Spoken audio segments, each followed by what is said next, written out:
The movie takes place in 2021 as riots begin taking over the streets of Mexico City, when things get violent and the mess is taken advantage of to establish a military dictatorship. Hospitals are suddenly flooded with wounded people, and the elderly are kicked off their beds to give space to the new arrivals. Meanwhile, in the fancy part of the city, two wealthy families are celebrating the wedding of their heirs Marianne and Alan. Marianne's mother Rebecca is extremely worried because a judge friend will be attending the party, so everything must be perfect.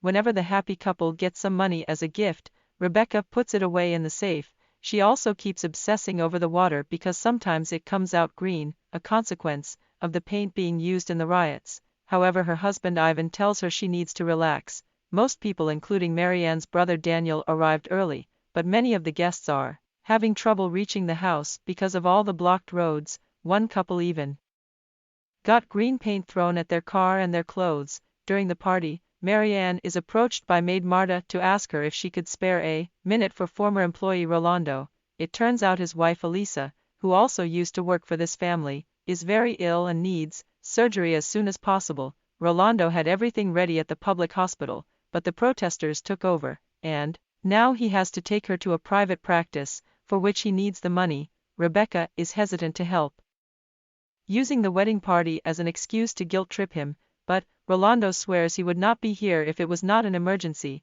so Rebecca has no choice but to try to help the man that worked for her for years. While some guests decide to leave early because they are afraid more roads will be closed, Rebecca asks Daniel and Ivan for some money, specifically mentioning low numbers, and after adding a bit of her own, she brings it to Rolando. It is not even a quarter of what he needs, but she claims it is all they had on hand.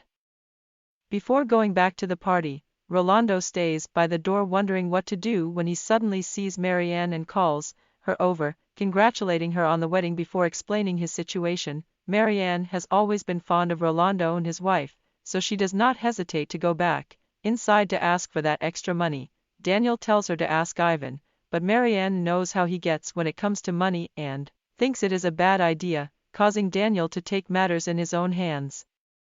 He goes outside and gives Rolando all the money he has left in his pockets, which isn't much, and tells him to leave or he will call security. Marianne still refuses to give up and asks Roland to wait before going to the family safe, only to discover she cannot open it and access her own money. She asks Ivan about it and learns her mom changed the password, but instead of helping, Ivan tells her to enjoy the party and leave those matters for later. Next, Marianne goes to ask Alan if he has the new password.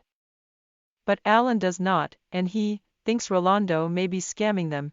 Still wanting to avoid such a talk, Marianne ends up grabbing her phone and credit card, before going to find Rolando, who unfortunately has already left. Desperate, Marianne talks to Marta's son Christian, asking him to take her to Rolando's house. Right after the two of them leave in one of the family's many cars, the judge friend finally arrives at the party, and Rebecca immediately sends Marta to find Marianne. Marianne gets a call from Marta on her phone and explains she will be taking Rolando and his wife to the hospital. She also asks Marta not to tell her family where she is going. After hanging up, Marianne begins looking for a new road to take because the usual one is blocked by cops that will not allow them to pass even if it is an emergency. Meanwhile, back at the party, a group of protesters breaks into the house with the help of the servants. Daniel tries to offer them his watch, promising more if they all stay peaceful, but the protesters do not care and begin shooting people, including Ivan. Rebecca is held at gunpoint in order to make her open the safe. One of the maids takes the chance to steal a bunch of stuff as well, and while most of the guests are being beaten up, Marta hides in a closet to call Christian and warn him not to come back to the house. Unfortunately, before she can explain more, one of the protesters finds her and hits her. Two guests are held against the wall and asked for their belongings. Some of them are even asked to transfer money using their phones. If anyone even hesitates to collaborate, they get shot, and sometimes they get shot even after giving them what they want, like it happens to Rebecca after opening the safe. A pregnant woman is shot as well with not even a second thought for the baby, and the entire house gets destroyed too. Marianne and Christian are having trouble as well because they have accidentally taken a messy road where the car is hit with green paint and shaken by the protesters. thus they pull back to search for yet another way. This time, Christian drives while Marianne hides so that the outsiders cannot tell a socialite is entering the poor neighborhood. They make it safely to Rolando's, although he is not very happy to see Christian has brought Marianne since it can equal trouble. Marianne visits Elisa and promises to take her to the hospital, but hours pass and things on the streets just get worse. Thus Christian allows Marianne to stay at his apartment, which is right above Rolando's. It is late at night when the Secretary of Defense finally manages to take control of most parts of the cities, and Marta finally gets to escape her employer's home, doing her best to walk through the riots unnoticed.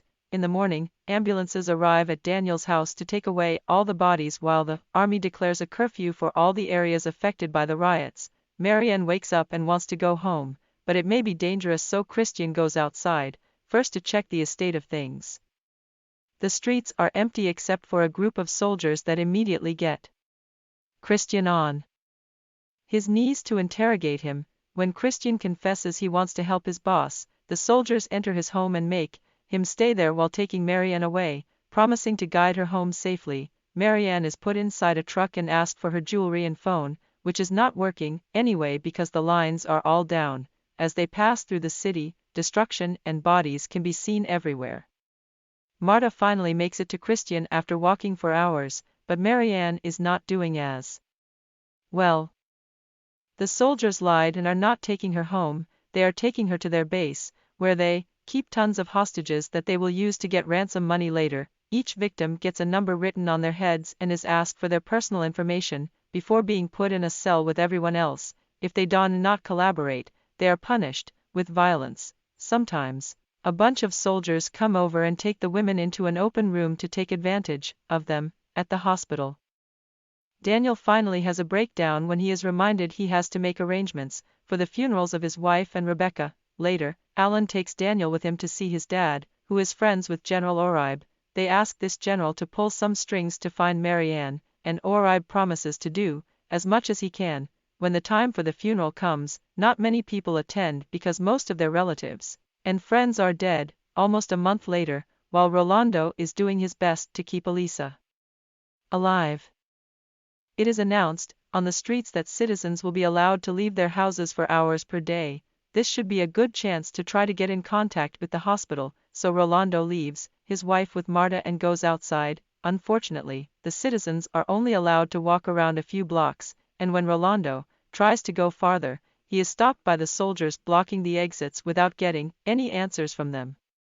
Daniel and his family have the money to quickly fix the house and bring Ivan over from the hospital. He has survived the shot, but he is in a very delicate condition and must stay in bed all day long. He is also assigned a nurse.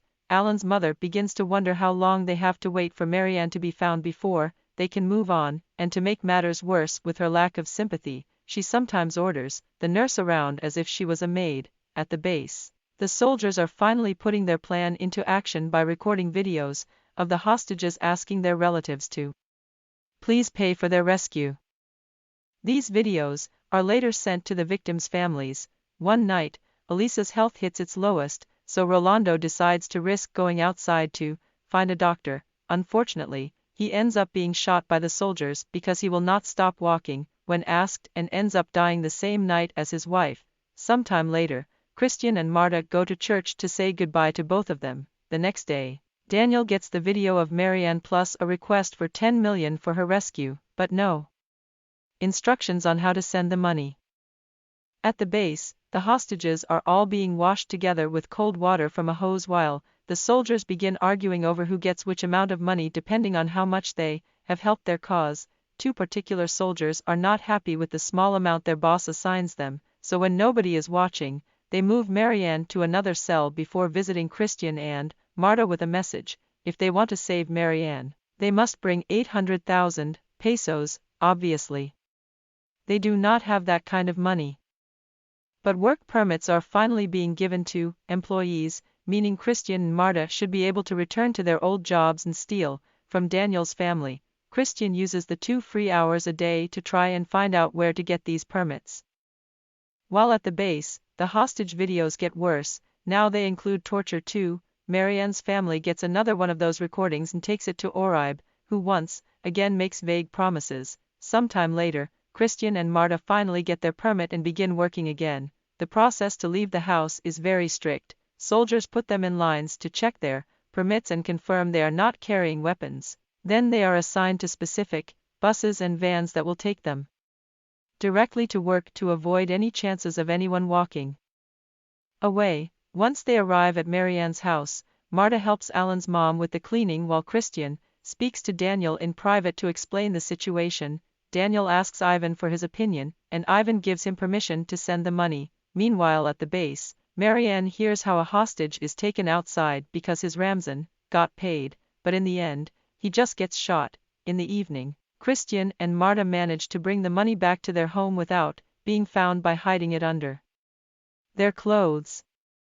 Since the guards only check their bags, moments later, the soldiers come to pick up the money, but they do not bring Marianne. Instead, they ask for $1 million to be picked up the following night. The next day, Christian and Marta tell Daniel what happened, and now Daniel thinks they are part of the scam. He calls the general to ask for his help, and in the evening, Oraib and his men wait at Christian's home for the soldiers to come for the money. The soldiers get arrested, and sadly, so is Marta. Now that Oraib knows where these soldiers come from, he goes to the base to rescue Marianne. Once he leaves without doing anything about the rest, the other soldiers begin shooting and lighting on fire all the hostages in order to abandon the building before they can possibly be arrested too. Instead of being taken home, though, Marianne is taken to Christian's place, and both of them get shot on the spot. When Oraib calls Daniel over to identify the body, he pretends Christian killed Marianne before ending things for himself too. Sometime later, all the citizens considered traitors, including Marta, are killed in a public ceremony while Oraib and Alan's father watch comfortably from their seats. Thank you for watching movies on my channel. Please subscribe and leave a comment. Thank you.